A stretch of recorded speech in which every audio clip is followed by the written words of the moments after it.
Okay, got it. Oh, yes. Okay, yeah.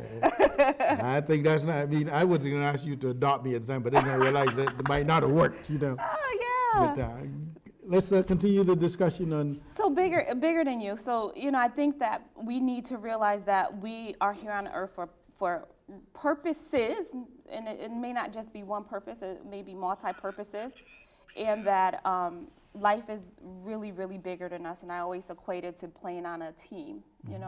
My husband coaches. We can pause, and we're Yep. going to come back and talk about the coaching process. Okay, got it. 2 and 2, we'll be right back at you. Stay tuned because we don't want you to miss the rest of the story. Welfare to wealthy.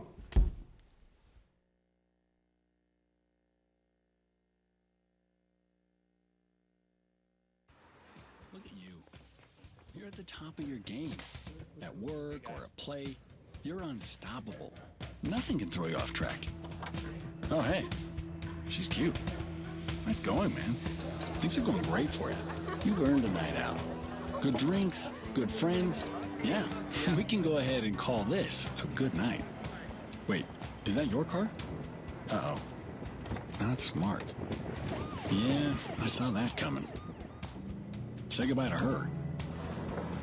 Ouch, that'll hurt your bank account.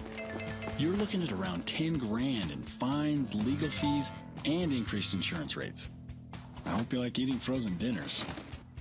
Alone. Let's try this again. Smart move. Because buzz driving is drunk driving.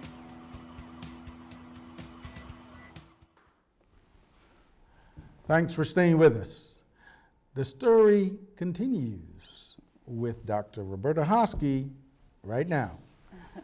Dr. Hoskie. Yes. Now, I like that has a nice ring to it, you know. Oh, yeah. I like that. I do too. Yes. When you work hard and work smart, however that pans out. If you do good things along the way, good things happen. Yes. So let's talk a little bit more about the purpose and coaching as you see it. Yeah, so I really encourage people to really take some time to figure out what their purpose is on life. And I usually give 2 things to help people figure that out, because they're like, oh, I have no idea. I like to help people, but that's so global, it's so big. You have to really hone in and focus on that thing. You want to help people, what type of people, to do what, and how to do it. Yeah, so you have to hone in. But the 2 things that I tell people is when I do my coaching, because I do mindset and business and real estate coaching, but I say, what is that thing that gets underneath your skin? What is that thing that bugs you, that thing that just aggravates you? And figure out what that thing is, because that's an indicator of something you're designed to fix. See, I would see homeless people as a little girl and would cry hysterically and have no idea why nobody else is feeling the way I feel inside. But God put that inside me because that's an indicator of a problem I was designed to fix. Okay. Right? So people need to pay attention to those things that they don't have control over. I don't know why I feel this way. The second one is, what is that thing you just do? What is that hobby? That's a passion. That's an indicator of your passion. So if you're going to be in purpose, you might as well love what you're doing, right? Yes. You might as well find that thing that you're designed to do and link it to your passion. For example, real estate, and I'm sure we're going to talk about it, which changed my entire life. I was helping a colleague of mine rehab a property and rent it out just because I enjoyed doing it. Yes. Never did I expect a check for doing it. And so when he gave me a check of $2,500 and said, I could have never done it without you, the light bulb went on. I was like, you mean to tell me I could get paid for something I would have done for free? See, that's what we have to change our mindset. A lot of times, like, oh, this is just my hobby. No, it's a stream of income, baby. We need to figure out how to monetize those things that we do so passionately. Speaking of identifying, a passion is something that you obviously have to feel. Yes. And many people sort of drift in terms of, there's nothing wrong with having a job. Somebody has to have a job.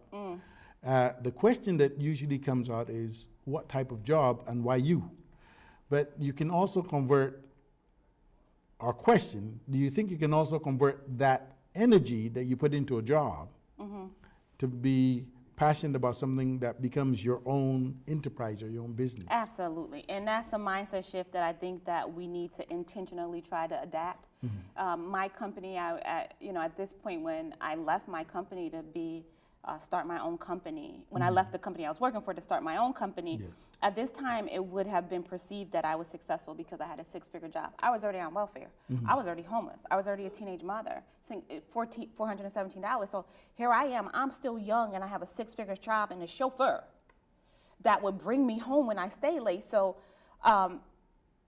people would have perceived that I made it, right? Yeah. But in 2 years, I made that company $20 million in grants and contracts. 2 years, $20 million I brought. And so I'm like, this is my brain. It's mine. It belongs to me. So how much of that 20 million? And how much I get sick of? That ain't even 10%. That's not even 1%. I agree. So it's that as well, but also I have to go back to the internal GPS system and know that it won't lead you wrong. And so when I left my job, people thought I was crazy. My grandmother, of whom I love dearly, of whom I'm named after, begged me not to leave my good job. She thought I was making a mistake of my life, and sometimes I thought I did too. But it was the best thing that I could have ever done. Transitions sometimes can be painful, but if you're persistent with the transition and you have a plan, which we're going to come back and talk about, because you had to develop a plan to get to where you were, right? So the process of moving from welfare to wealthy took some thought, some action, but before you got to the action, you had a plan. Let's talk a little bit about that plan. So I'll be sitting here lying to you if I said I had this well thought out plan and it was 50 pages with all this. So it unfolded. No, well, sometimes it can. That's why I raised the point, because oftentimes people say, well, you must have a business plan. You must write. You must right. Listen. And oftentimes, I think for some people, it can just be a sort of developing situation as it goes. My plan was my son cannot live in the projects. Listen, if I'm going to be transparent, that was it. And it was sheer numbers, though. So I went back to school, went to a community college, of which I'm now in the Hall of Fame, and I sit on the board. Very good. And, so that's progress. Yes, that was progress. And I got an internship at Yale University working in the mailroom. So I was the best mail sorter you ever want to see. I want you to say that again. Say that again for me, because I just say that again. Seriously, I was you the best mail sorter you ever want to see. Your mail was early. It was accurate. I had a smile. I would push that mail up the hall. I was the best I could be at the job. And I think that it's a mental attitude that you must take when you're working. You definitely have to develop that. And it definitely paid off, because I only stayed in that position a few months before I ended up getting promoted, and over a time period I was second in command of the entire department. That's why I was able to go to New York and have a six-figure job. But what ended up happening, I was making $9.14 an hour, and Jesus, there was a shootout. I can't make, this is why my book is going to be so great. The Poverty Curse is broken. There was a shootout in the apartment that I was staying in. By the way, it was $79, including heat and hot water. And I'm telling you. That was a bargain if you stayed, huh? Yes. And so there was a shootout, and I never forget hearing the bullets coming through the window, but it was my son's bedroom. Wow. So I ran as fast as I could, and I threw him on the ground, and I lay over him. Wow. And the bullets were just coming through. And I was laying up there, and I'm saying, God, there has to be something better than this. It has to be something better than this. I'm not losing him, because a few weeks later, there was a baby that had gotten shot in the carriage, the stroller. The stroller. And so I'm sitting here, and again, I always said the motivation was my son, so I needed to move. I couldn't afford to move. But what happened is, at Yale, they had a first-time home buyers program. And so because of that, because I was sorting the mail and it was these yellow papers, so I'm putting all these yellow papers everywhere. Oh, I'm putting these yellow papers everywhere. And I looked and there was some extra, and you know how you put the side over for junk mail, and something was drawing me to that paper. So I was walking out the mail room and I turned around and I said, let me just see. And I opened it up and it says, for Yale employees, first time home buyer program. It was a luncheon the next day. It was free for employees. Come and learn about how you can get $10,000 as down payment assistance. And they were giving $2,000 a year as tax rebates. And I was like, and I balled it up because I felt like I was doing something because it wasn't my mail. But I balled it up and I put it in my pocket. And I went to the bathroom and I was like, my heart was beating. And I looked at it and I was like, God, can I do this? God, can this be for me? And so my lunch break the next day, I didn't tell anybody. I went and I sat in the auditorium and listened to the home buyer seminar. And I had the battle of my mind. And people, this is why I talk about the mindset, because here I had a little voice over here saying, girl, look around this auditorium. There ain't nobody in here black. Look in this auditorium. You are 20-something, 20 years old. What are you doing? You're 20, you're a baby. You should be happy you're not on welfare. You should be happy you have an apartment, you have a job, and here you are trying to get a house? You know, I'm going to pause that because this is so interesting, and I want a lot of other people to hear it. Listen, just stay with us. There's more to continue, especially on the first-time homebuyer piece. 2 and 2, back at you. Right back. Oh.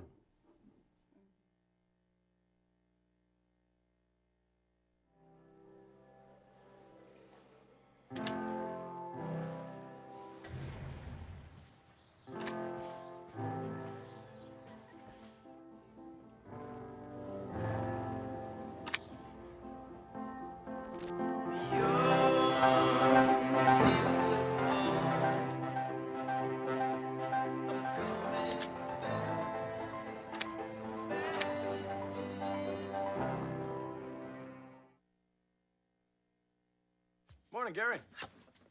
We are GetSchooled.com. You want a college education, don't you? You know you do. That's why we're here. We're free and here to guide you through every step of the way, starting with attendance. Gary, financial aid forms.